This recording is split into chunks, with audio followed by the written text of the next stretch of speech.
Hello everyone, welcome back to another video. In today's video, we're going to be talking about the prison system and whether or not the prison system should be changed. People disagree about whether the prison system should change or stay mostly the same all the time. Some people focus on crime victims and say prison protects the public by locking dangerous people away. Others focus on people in prison and point to stories of abuse, high costs, and lifelong stigma. Prisons, which are secure institutions where the state holds people who courts have convicted, sit at the center of this conflict. In this video, you'll see why different groups experience prisons in very different ways and how that shapes your own view about change. To see why, many people support prisons, you can start with the core goal of public safety. Prison uses incapacitation, which means that while a person sits in a cell, that person cannot commit crimes in the community. Research on sentence enhancements in places like the United States have found that longer prison terms for some serious offenses linked to about an 8% drop in those crimes within 3 years, which supporters see as proof that prison can cut harm. If you care most about preventing new victims right now, this immediate crime drop can feel like a strong reason to keep prisons as they are. Supporters also point to deterrence, which is the idea that the fear of prison may stop some people from offending in the first place. Even critics agree that the chance of being caught matters a lot, and US government researchers report that a higher risk of arrests tends to reduce crime more than harsher sentences. Still, many voters and lawmakers believe that the image of a real prison term gives the law teeth and signals that society takes serious harm very seriously. If you have lived through violent crime or feel unsafe in your neighborhood, you might value this signal and see prison as a needed warning. Prison can also act as places of rehabilitation, which means helping people change behavior, treat addiction, and gain skills. Norway rebuilt its prison system around this idea, and its prisons like Halden focus on education, counseling, and normal daily routines rather than harsh deprivation. Recidivism, which means being convicted of a new offense within a set number of years after release, now stands at about 20 to 25% in Norway, far lower than the roughly 50 to 60% seen in countries such as the United States and the United Kingdom. If you see crime as something that can change when people gain support and structure, this kind of prison design may look like a model rather than a mistake.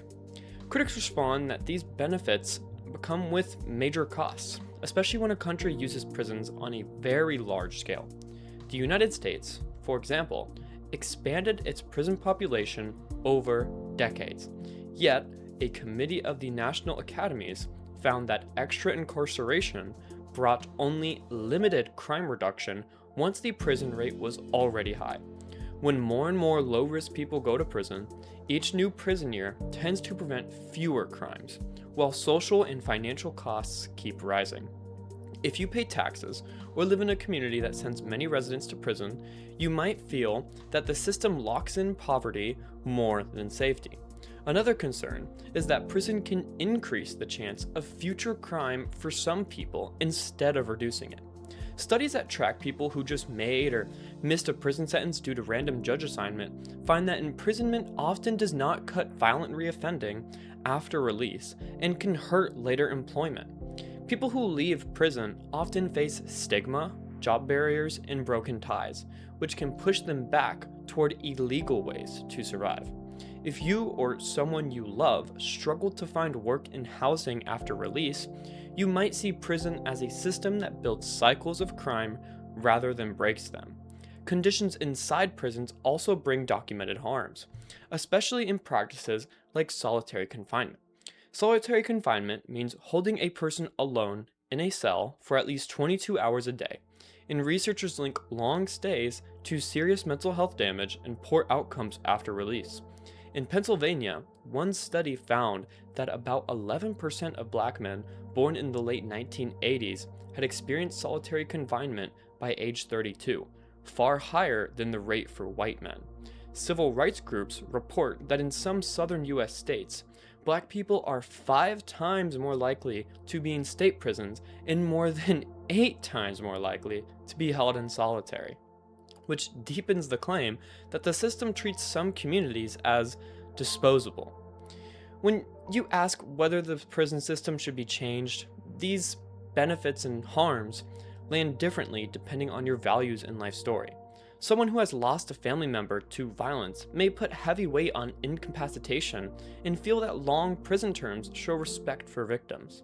Someone who grew up in a neighborhood with frequent police contact and many relatives in prison may focus more on racial disparity and lost chances in school and work. Both people look at the same institution, but each see a different balance of safety, pain, and fairness. Reasonable people also disagree about how much they trust the government to run prisons fairly. If you believe courts and prison officials act in good faith most of the time, you may see abuses as rare failures that you can fix with better training and oversight. If you watch reports of wrongful convictions, guard violence, and lack of health care, you may suspect that these harms reflect deeper patterns in how the system works. The same news story can pull these two groups in opposite directions, because one group sees a problem to adjust and the other sees a reason to shrink the entire system.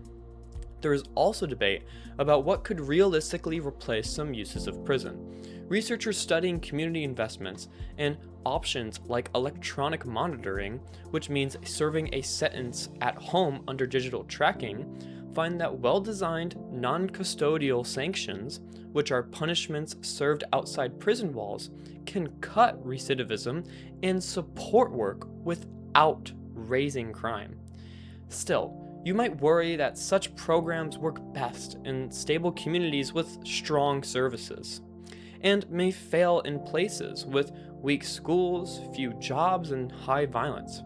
So people who trust these social programs and local networks often back prison reform or reduction, while people who doubt those supports may prefer the sharp line that a prison cell draws.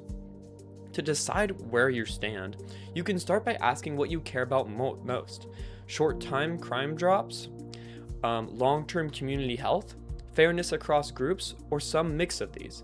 You might notice who gains and who loses under each option. By asking how often people from your town go to prison, what happens to their families, and how safe victims feel during and after sentences. Red flags include policies that grow prison populations without clear evidence of extra safety, conditions that produce documented psychological harm, and reforms that promise savings but ignore support for victims and communities. As you hear arguments for and against changing prisons, you can use these questions to sort claims, match them to your own values, and support changes that move the system closer to the kind of justice you want to live under. Thank you for watching. I hope you learned something in this video. If you enjoyed this video, and only if you enjoyed this video, please leave a like and subscribe. It helps so much. Have a good day.